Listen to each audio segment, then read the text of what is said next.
Over the last 20 years, the Redlands Community Foundation has been serving our community in so many ways.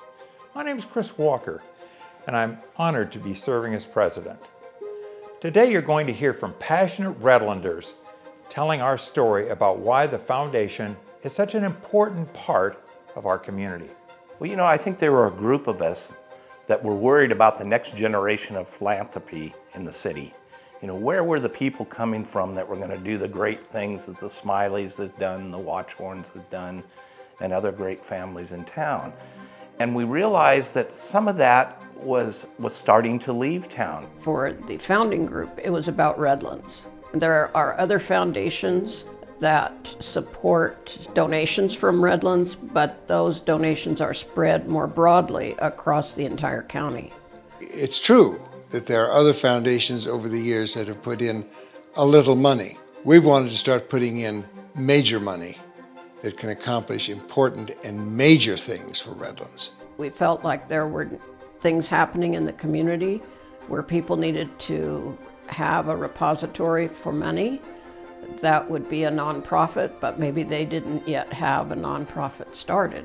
If you had a small amount of money, it wasn't big enough to maybe be a huge foundation on its own, what did you do with that? Collecting money for the dog park, collecting money for a new fire truck. Those are one-shot things and possibly you wouldn't want to identify as a nonprofit just for that purpose. And so we thought, this is a place where we can bring funding together and give people a mechanism to see their dreams come true for the community. And we knew that Redlands people like to support their town. We knew that many of them want to see their money kept in Redlands for Redlands' future and purpose. And we have all these other communities and counties. We understand that. There's dozens of other foundations, but this was one that came about because of the evident need to help ensure the future. Early in 2020, at the beginning of COVID, when seniors were not able to go grocery shopping, there was no vaccine on the horizon yet, and they were more isolated, we realized that it would be a great community service to bring groceries into them, to help that happen. A community foundation brings people together to solve these problems. So between the City of Redlands, Meals on Wheels, the Senior Center, and RCF, we created a little network and we were able to provide many seniors in our community with very necessary meals. We like to work with other local nonprofits to help make them stronger.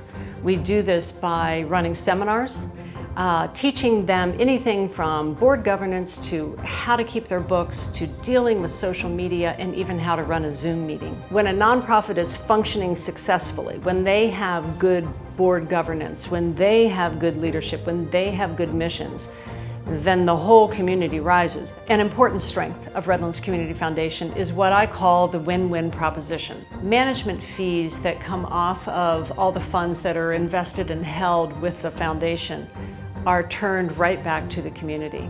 So it's a win-win. You win, the community wins. I think that in and of itself sets us above the rest. Folks approach the foundation with a charitable purpose. It might be an individual, it might actually be a charitable group here in town.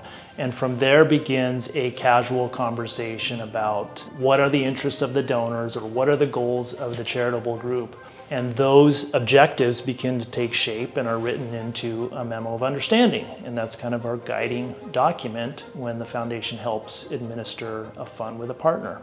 DAFs are very common for individuals, and if you think of a DAF, think of a family foundation.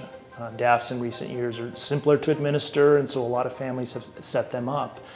Once those objectives are laid out, that individual may come in with a cash contribution, maybe an individual stock, maybe highly appreciated real estate, or it could be highly appreciated assets to fund their account, and then we're off and running. And at that point, it's up to the donor to decide when to issue grants. They're in the driver's seat. Or if we're talking about a charitable group in town, maybe they want to endow the funds, maybe they have operating needs where they lean on the foundation to help with those cash flow. At the end of the day, the foundation is here to help administer the instructions, found in that memo of understanding. Fund holders like this have made a profound impact on RCF and the greater community over the last 5 years. $3 million is the number that has been granted over the last 5 years. It has funded many of the projects that you see here in Redlands and in the region. Hello, I'm Barbara Reardon and a member of the Board of Trustees for the Redlands Community Foundation, and I have a donor-advised fund within that foundation. And the reason that was important to me was it gave me an opportunity to specifically designate to a philanthropy here in Redlands, and that's the Museum of Redlands. I know that in time, that museum is going to be a very important part of Redlands and needs to have operating funds for its future. So this will provide for long-term thinking, and that's what I'm doing. I'm thinking about the long-term quality of life here in Redlands. Hello, my name is Renee Kern, and I'm a current board member of the Redlands Child Development Center. When we started researching, we thought about the traditional ways of investing. We had a discussion about the Redlands Community Foundation. We realized our missions were very much aligned. Knowing some of the fees go to grants for all different people in our community. We wanted to impact the community in all different ways, and we knew that with the Redlands Community Foundation, we would accomplish that. Here at Youth Hope, we work with youth between the ages of 14 and 24. Our youth that come through are kids that are homeless, runaway, trafficked, and at risk. Education is the #1 key to be able to help the youth to move forward. We cannot help our youth to be able to be self-sufficient if they don't know how to read and write and do math. For us to be able to get them to high school, to get the tutoring, to be able to get the jobs, to go to colleges and universities, to Berkeley. You know, our youth would not have been able to get there without the Redlands Community Foundation's help. I know so many of you at the Redlands Community Foundation, and my heart just says thank you so very, very much for being the person, for being the team, to say what you're doing matters, and for caring.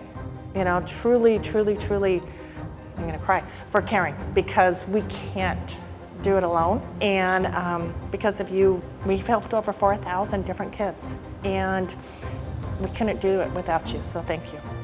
The Community Foundation is there helping in the background. Sometimes it's a little bit of money, sometimes it's a lot, but yet they are there to support all the organizations that are in town.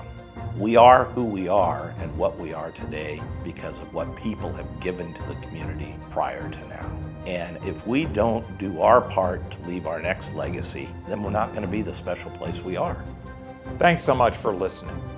If you think what you've heard resonates with you and you would like to learn more about the benefits of partnering with the Foundation, please visit our website to learn more or email us at redlandscf@gmail.com.